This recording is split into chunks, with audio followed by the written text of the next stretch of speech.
তুমি কি যেন জিজ্ঞেস করছিলে? আচ্ছা, কবে ফিরবো এই ব্যাপারেই কিছু? হ্যাঁ, তো কখন ফিরবে তুমি?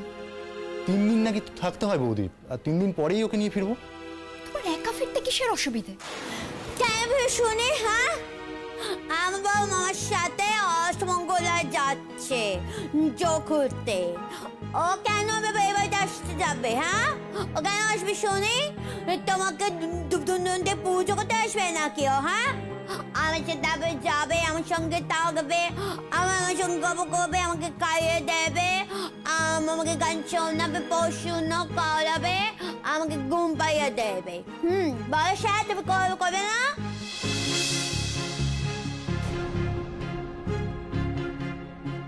হাবা গোবা বলে সারা পৃথিবীর সঙ্গে ওকে পরিচয় করো। কিরকম হাবা গোবা গো? ঠিক জায়গায় ঠিক কথাটা বলতে ওর কিন্তু কোনো অসুবিধা হচ্ছে না, সেটা কি তুমি নোটিস করেছো? এই যে এতগুলো কথা বললো, এর মধ্যে কি কোনো হাবা গোবা ভাব আছে? হাবা গোবা কথাটা আমি বলি না, আমি বলেছি অপরিণত।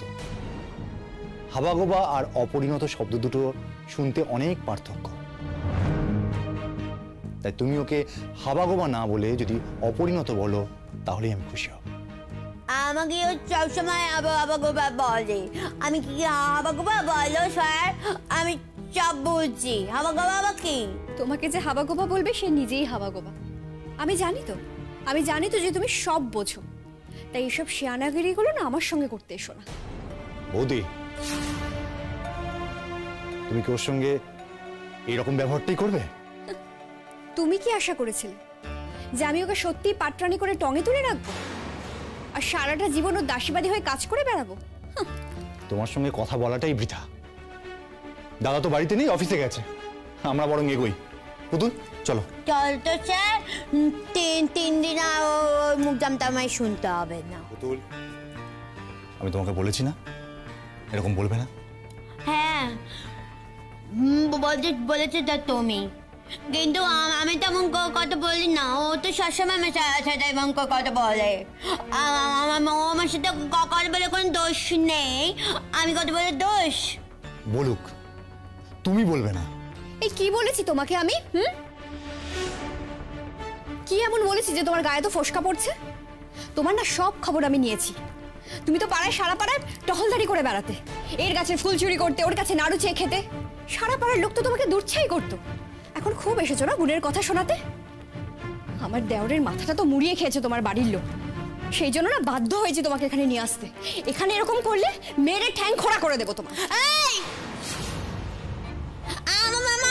আমাকে মারবি? মুখ কাপড় বেড়ে একদম কাপড় দিয়ে বেড়ে রেখে দেবো একদম। বেশ কবে আমার সাথে আগে বলছিলাম, তখন থেকে গায়ে কথা বলে যাচ্ছে। আমি পুজো করছি, আমি পুজো করছি কাছে। হ্যাঁ, কে বলছে তোকে আমি কাছে ভুল চুরি করেছি? ঠাকুর জন্য পুপুটাকে পুজো করে বলে জান, সেইটুকু বুদ্ধি নেই তো মাথা? হ্যাঁ, আপনার নাড়ু চেকেছি, নাড়ু চুরি করে গেছে, কে বলছে তোকে? শোনে জেঠিমা আমাকে খুবই ভালোবাসে। হ্যাঁ, জেঠিমা বাড়িতে গেলে জেঠিমা আমাকে নাড়ু করে খাওয়াই বলে, বুঝতে নাড়ু খাইতে ভালোবাসে, সেই নাও নিয়ে যা। আমি কোনোদিন খাবারতে গিয়ে চুরি করিনি গো। তোকে সুখে বলছি শুনি, খারাপ কথাই তুমি শুনতে পাবে, জানো তো? ভালো কথা তো তুমি শুনতে পাবে না, তোমার তো ভালো মন নেই গো। তুমি জানো কোটনি বাদ মহিলা একটা, খুব বাজে মহিলা তুমি একটা। অসভ্যের দাঁড়ে কথা কালে বাজে বাজে কথা বলছে। আমি এখন চলে যাবো, ওর সামনে আমি দেখতে থাকতে চাই না। তুমি চল এক্ষুনি, চল এক্ষুনি। ছাড়ো, হাত ছাড়ো, ছাড়ো। কি পেয়েছো তুমি? কি পেয়েছো? হ্যাঁ, এতদিন না আমি ওকে দেখে শুনে রেখেছি, আর তুমি হঠাৎ করে এসোর হাত ধরে টেনে নিয়ে চলে যাবে? বেশি অধিকার দেখাচ্ছ না? বৌদি, তুমি কার সঙ্গে লড়াই করছো? তুমি ওর সঙ্গে লড়াই করছো? তোমার কি সমস্ত সেন্স চলে গেছে? বৌদি, তুমি যদি ওকে দিনের পর দিন অসম্মান করো না, তাহলে তোমার সম্মান কতটা আমি রক্ষা করতে পারবো আমি জানি না। তোমার ভাষায় যে হাবা গোবা, সে কিন্তু আমার স্ত্রী। সবটা জেনে আমি তাকে বিয়ে করেছি, আর তুমি যদি আমার সামনে ওকে অপমান করো, অসম্মান করো, তাহলে আমি তোমাকে কথা দিতে পারছি না আমি কতদিন চুপচাপ থাকবো। তাই আমি তোমায় রিকোয়েস্ট করছি, তুমি তোমার ব্যবহারটা ঠিক করো। তাছাড়া 3 দিনের জন্য তো চলেই যাচ্ছি। কেন যাচ্ছ তুমি? কেন যাচ্ছ তুমি? তোমাকে ওখানে কে যেতে বলেছে? তুমি চলে আসবে, চলে আসবে তুমি। বৌদির নিয়মটা সবার জন্য সমান। তোমার বিয়ের পর দাদা যখন অষ্টমঙ্গলার জন্য ওই বাড়িতে গিয়েছিল, তোমার বাপের বাড়িতে, তখন কি দাদা প্রথম রাতে ফিরে এসেছিল? নিশ্চয়ই আসেনি। এখন দাদার উদাহরণ দেওয়া হচ্ছে না? দাদার উদাহরণ দেওয়া হচ্ছে। হ্যাঁ, স্বাভাবিক। সামাজিক অনুষ্ঠান হচ্ছে তো, সামাজিক নিয়মেই তো সবকিছু পালন করা হচ্ছে। আমিও সেরকমই পালন করব। আমি কেন হঠাৎ করে চলে আসবো? আর এখানে আমাদের বাড়িতে কোনো এমার্জেন্সি ঘটনা ঘটেছে এরকম তো নয়, কেউ অসুস্থ তো নেই, তাহলে আমি চলে আসবো কেন? আমি তো এটা বুঝতে পারছি না। তুমি তো এখন কিছুই বুঝতে পারবে না। সব বুদ্ধি হারিয়ে গেছে তোমার, সব বুদ্ধি তুমি বিসর্জন দিয়ে দিয়েছো। বৌদি প্লিজ অকারণে ঝামেলা করো না।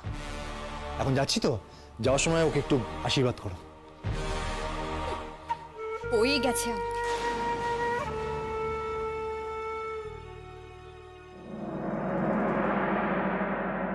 তুই বললেই ভাবনাগুলো সব আটকে থাকবে নাকি রে? হয় এরকম? চিন্তা করো না, চিন্তা করো না। তুই নিজে পেরেছিস না পারিস তুই? বিশ্বাস করো বিপাশাদি, এখন আমি এসব থেকে অনেকটাই মুক্ত। সত্যি কথা বলতে কি, এখন আমি এসব থেকে অনেকটাই বেরিয়ে এসেছি। বলছিলাম কি, ও বিপাশা, ওমা দেখাতে কথা শোনো, এটাও কিন্তু ভেবে দেখতে হবে। হ্যাঁ, এই যে তুমি আমাদের সকলের মধ্যে রয়েছো, তাই না? আমরা সকলে মিলে কথা টথা বলছি, এতেও জানিস তো মনটা ভালো থাকে কিন্তু, বুঝলে?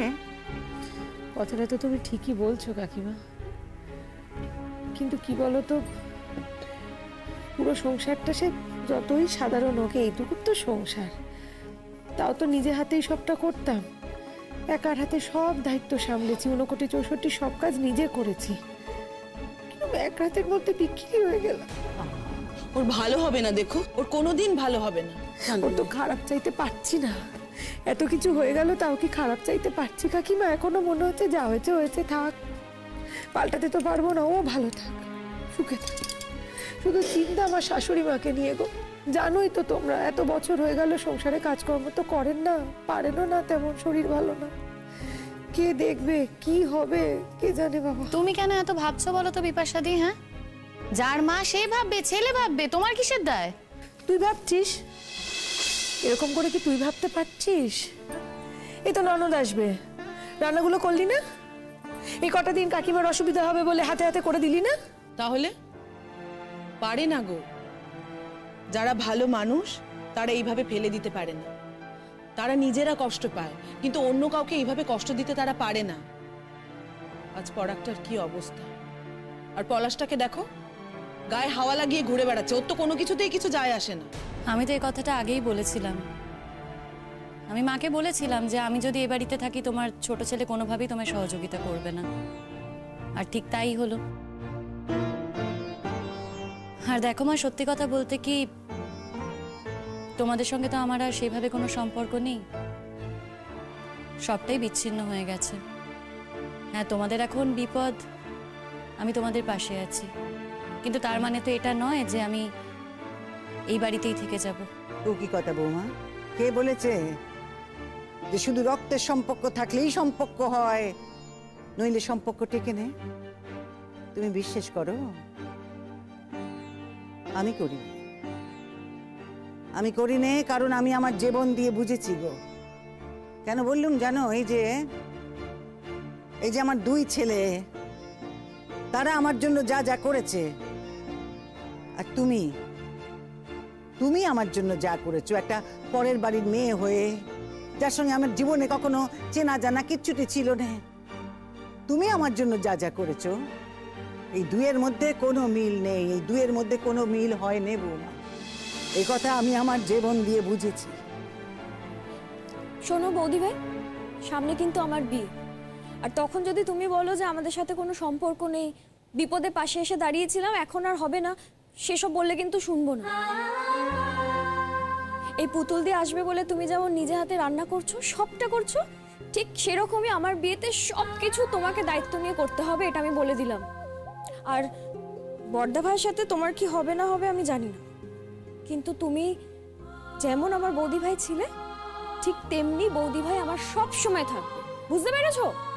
একদম ঠিক।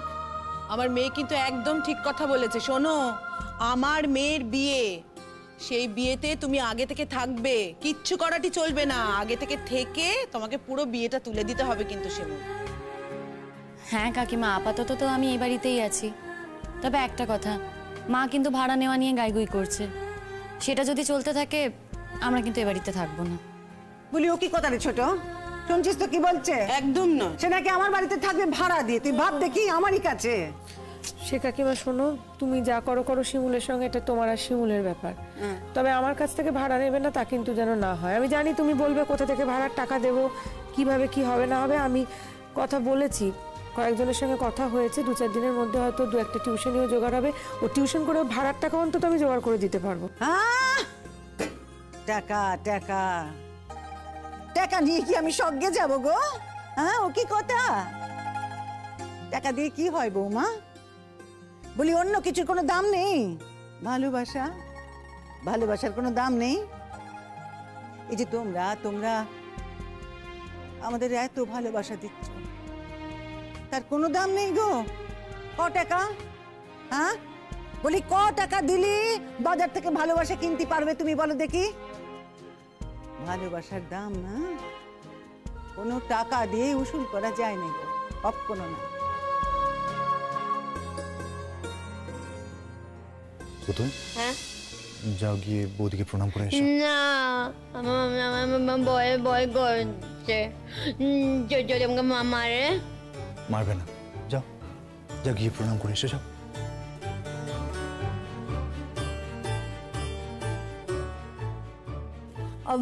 বলবো দেখি তোমার তো প্রণাম করি। হ্যাঁ, তুমি যেমন তেমন তো বড় হও, তোমার প্রণাম করে তারপর যেতে হয়। আমি মামিও না কিন্তু। হ্যাঁ,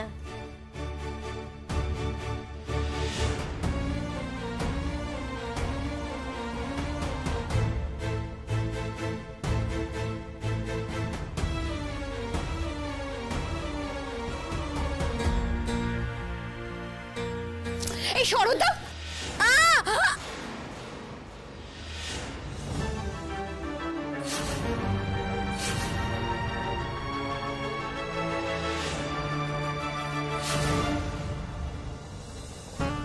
বৌদি, পুতুল, পুতুল, দেখি দেখি দেখি দেখি, ওঠো, দেখি দেখি, ওঠো ওঠো, আস্তে আস্তে ওঠো। ন্যাকামো মেরে আমাকে আবার প্রণাম করতে এসেছে। আমি কি চেয়েছি নাকি ওর প্রণাম? ও যেন আমার ধারে কাছে না আসে। ব্যথা লেগেছে না নাটক। বৌদি, মানুষ হিসেবে তুমি আর কতটা নিকৃষ্ট হতে পারো আমি ভাবতে পারছি না। তুমি তোমার মধ্যে দয়া মায়া বলতে কিচ্ছু নেই?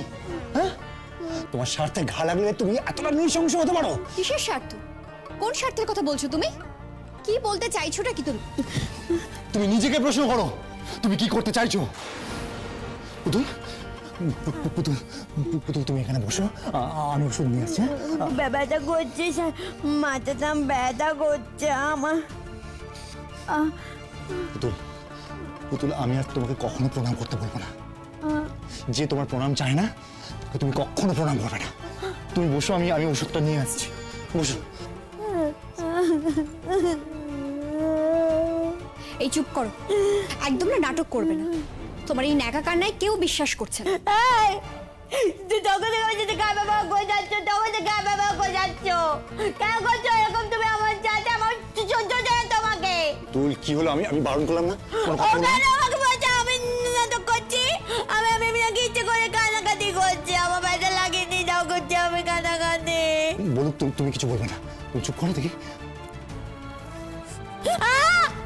পুতুলে একটু সহ্য করো, একটু সহ্য করো লক্ষ্মীটি।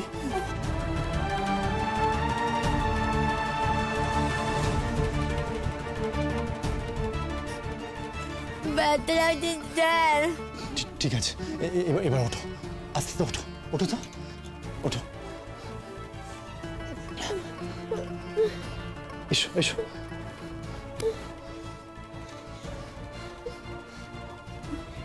চলো, একটু দাও স্যার।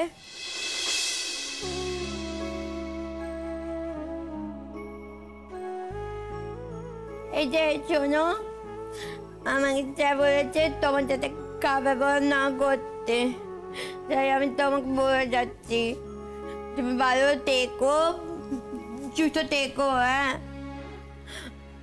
আমরা আছি।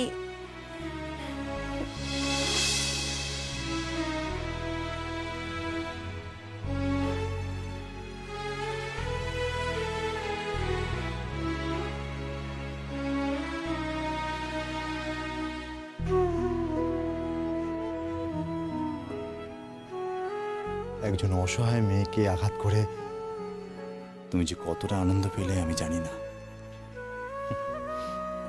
তবে পুতুল অপরিণত হলেও পুতুলের বুদ্ধি, শুভ চেতনা তোমার থেকে যে অনেক বেশি সেটা আমি বুঝতে পারছি।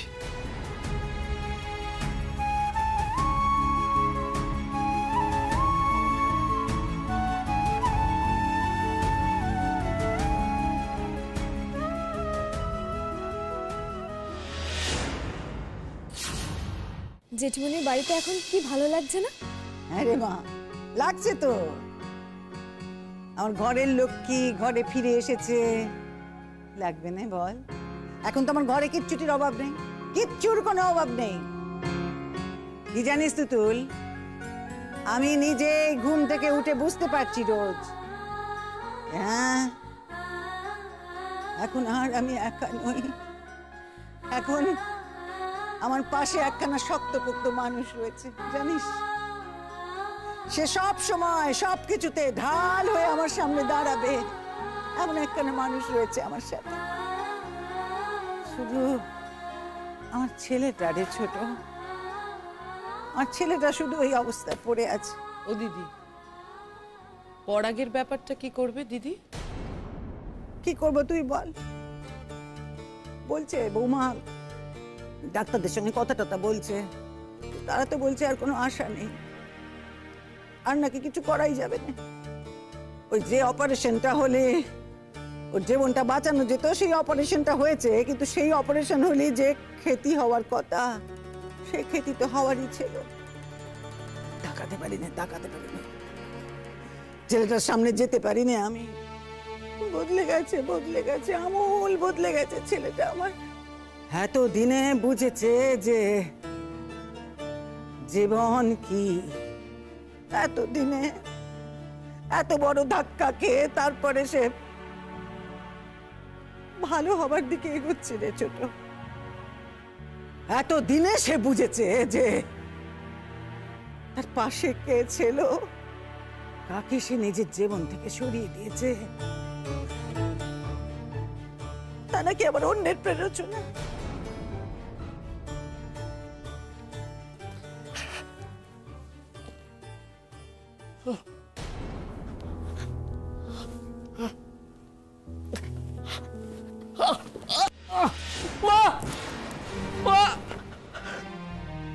ও জেঠিমনি, বলছি বড়দা ভাই কিন্তু অনেকক্ষণ একা একা আছে গো। আরে মা, যাবো যাবো যাবো, এক্ষুনি যাবো, খাবার নিয়ে যাবো আমি। হ্যাঁ মা, খাবার তো তৈরি হয়ে গেছে, তুমি বরঞ্চ খাবারটা ওর ঘরে দিয়ে আসো। আজ অনেকটা দেরি হয়ে গেল কথা বলতে বলতে। ওর তো আবার টাইমলি একটু খাওয়া দাওয়া করা দরকার না? শরীরটা তো ঠিক করতে হবে।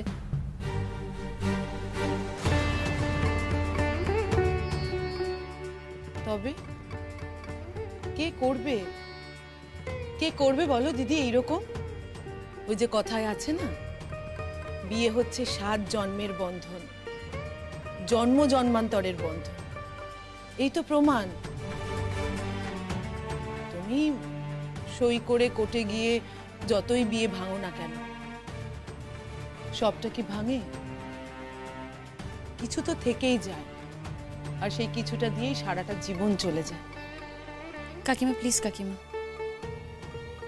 এসব কথা বললে কিন্তু আমি ভবিষ্যতের কিছুই করতে পারবো না, না খেলেও আমি কিছু করতে পারবো না।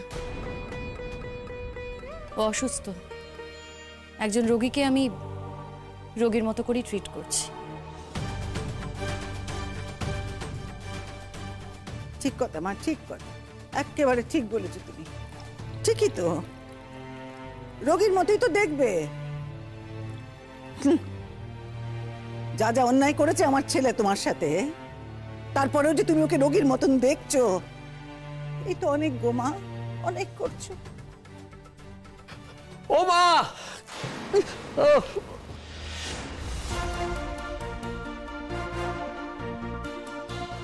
মা, কি হলো?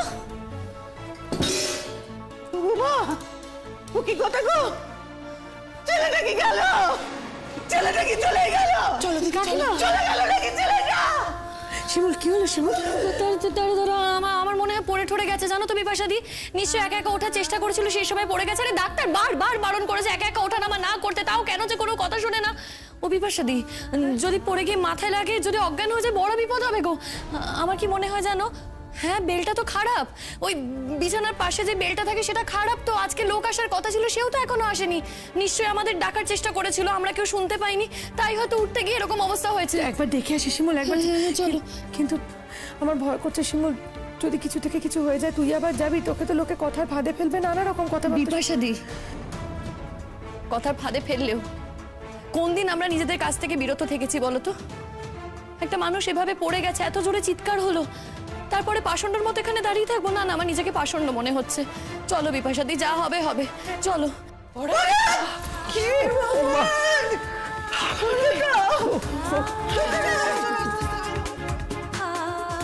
শিমুল,